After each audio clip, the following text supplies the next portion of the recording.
Salam sejahtera dan salam Sarawak kesayang bersama saya Janet Bennett. Tumpuan berita, Premier Sarawak Datuk Petinggi Tan Sri Dr. Abang Abdul Rahman Zohari Tun Datuk Abang Openg telah menghadiri Majlis Khatamal Al-Quran Agensi Islam Sarawak di Kompleks Islam Sarawak pada Jumaat. Majlis dimulakan dengan Datuk Petinggi Tan Sri Abang Zohari membaca Al-Quran Surah Ad-Duha disusuli berbuka puasa dan menunaikan solat maghrib berjemaah. Selepas itu, beliau telah menyampaikan agihan geran peruntukan Majlis Islam Sarawak tahun 2022 bagi fasa pertama Januari hingga Jun 2022 kepada 70 unit saudara kita USK dari 12 bahagian di Sarawak berjumlah RM446,400. Dalam majlis itu juga, Premier Sarawak juga mengagihkan sumbangan Aidilfitri berjumlah RM20,000 kepada 100 orang penerima. Majlis diakhiri dengan solat isyak dan solat sunat tarawih serta moreh bersama jemputan. Turut hadir Timbalan Menteri Utiliti dan Telekomunikasi Utiliti Datuk Dr. Abdul Rahman Junaidi, Timbalan Menteri Belia Sukan dan Pembangunan Usahawan Dr. Ripin Lamat, Ahli Dewan Undangan Negeri Adun Tupong Fazruddin Abdul Rahman, Yang di-Pertua Majlis Islam Sarawak Datuk Misnu Taha dan Timbalan Setiausaha Kerajaan Sarawak Transformasi Sosial Ekonomi Datuk Seri Muhammad Abu Bakar Marzuki. Laporan selanjutnya, Affin Hwang Investment Bank Berhad telah menyumbangkan zakat berjumlah RM50,000 kepada Pertubuhan Pemulihan dalam Komuniti PDK Sri Satok.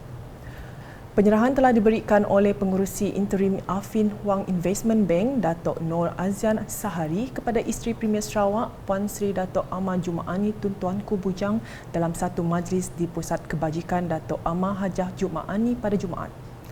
Terdahulu, Puan Sri Datuk Amar Jumaani telah memulakan Majlis Anjuran PDK Sri Satok dan Affin Hwang Investment Bank Berhad itu dengan sesi ziarah dan beramah mesra. Majlis berkenaan dihadiri oleh lebih 50 warga PDK Sri Satok termasuk kanak-kanak dan dewasa yang dikategorikan orang kurang upaya serta tenaga pengajar. Seterusnya di Betong, Sarawak bersetuju untuk menggunakan ketetapan serta protokol baru yang ditetapkan oleh Kementerian Kesihatan Malaysia KKM. Demikian menurut Pengurusi Jawatan Kuasa Pengurusan Bencana Negeri JPBN Sarawak Datuk Ahmad Douglas Ugambas. Menurut Datuk Ahmad Douglas, persetujuan itu dicapai kerana mengambil kira Sarawak mencapai kadar vaksinasi yang tinggi mencecah 93%.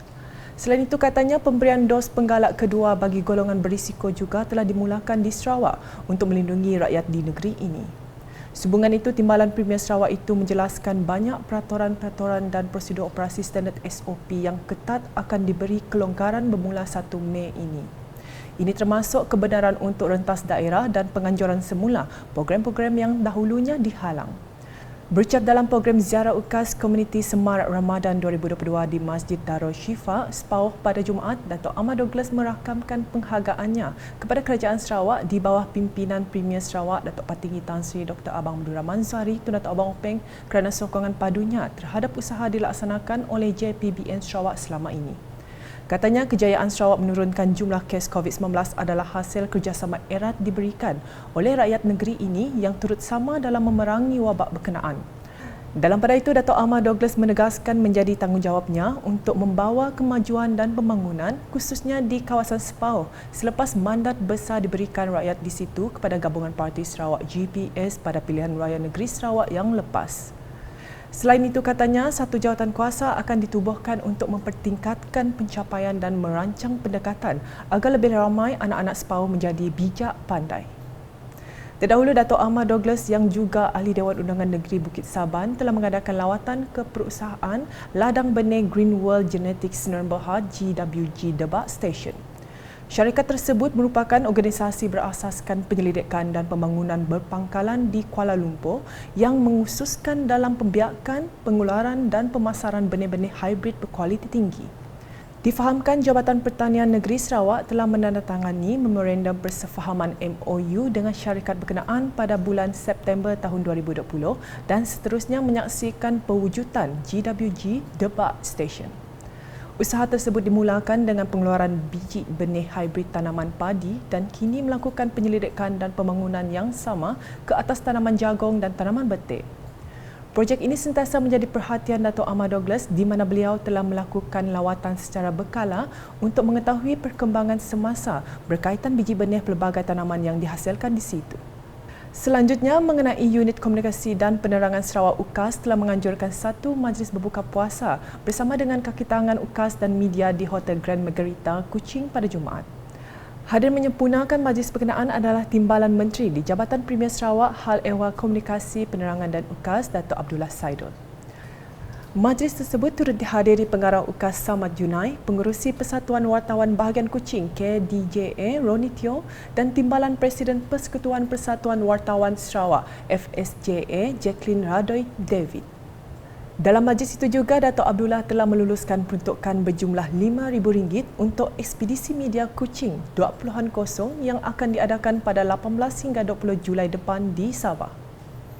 Manakala di Limbang, masyarakat Islam tidak perlu gairah menyambut Hari Raya Aidilfitri pada tahun ini dengan berbelanja besar, sebaliknya disaran agar menyambutnya secara sederhana.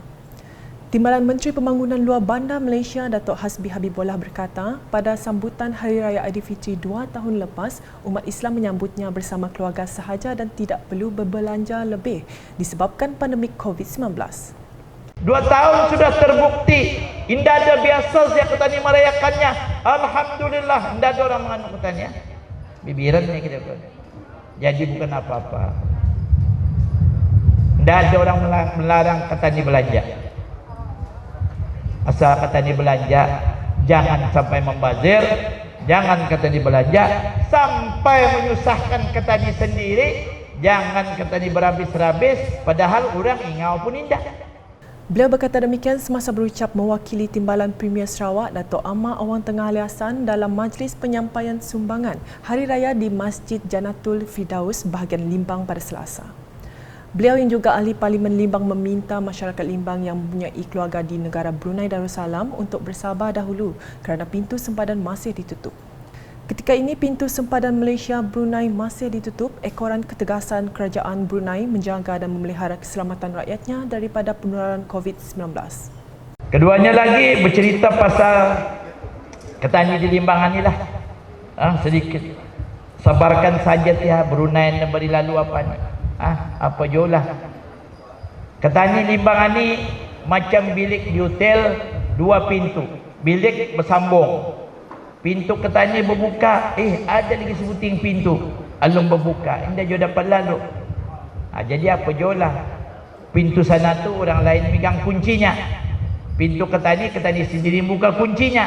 Petani buka pintu petani, pintunya dia membuka, apa jualah. Jadi sabarkan saja dia. Seramai 197 imam Bilal dan marbot dari 10 buah masjid dan 52 surau menerima sumbangan Hari Raya Aidilfitri daripada Lembaga Amanah Kebajikan Islam Limbang LAKIL. Selain itu, 173 orang ibu tunggal, 63 anak yatim dan 30 orang kurang upaya menerima sumbangan Hari Raya Aidilfitri daripada LAKIL, Lembaga Amanah Kebajikan Melayu bahagian Limbang LAKIM dan National Farmers Organisation NAFAS. Di Miri pula, Unit Komunikasi dan Penerangan Sarawak UKAS dan Persatuan Mencegah Dadah Malaysia Pemadam Cawangan Daerah Beluru telah menganjurkan program bersama ziarah UKAS Semarak Ramadan dan Jerayawara Bubur Lambuk di Kampung Melayu Beluru, Bakong baru-baru ini. Program tersebut telah dirasmikan Pegawai Daerah Beluru Alfred Geling Asun.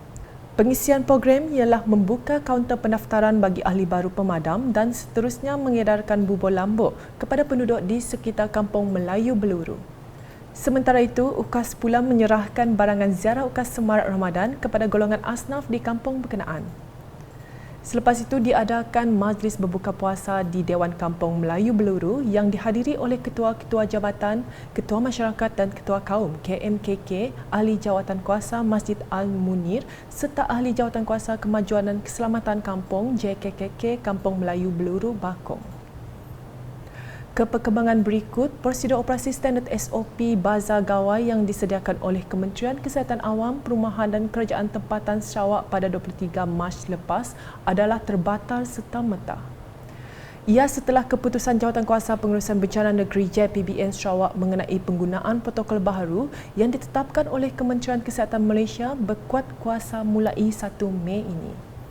Pengesahan tersebut dinyatakan dalam kenyataan media JPBN Sarawak pada Jumaat.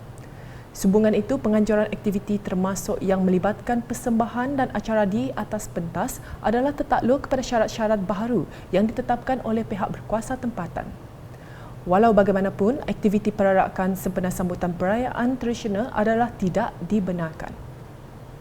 Sekian edisi tengah hari bersama saya, Janet Bennett. Berita lebih lanjut boleh didapati di semua platform media sosial UKAS termasuk portal ukas.sarawak.gov.my dan UKAS Channel di YouTube. Salam UKAS.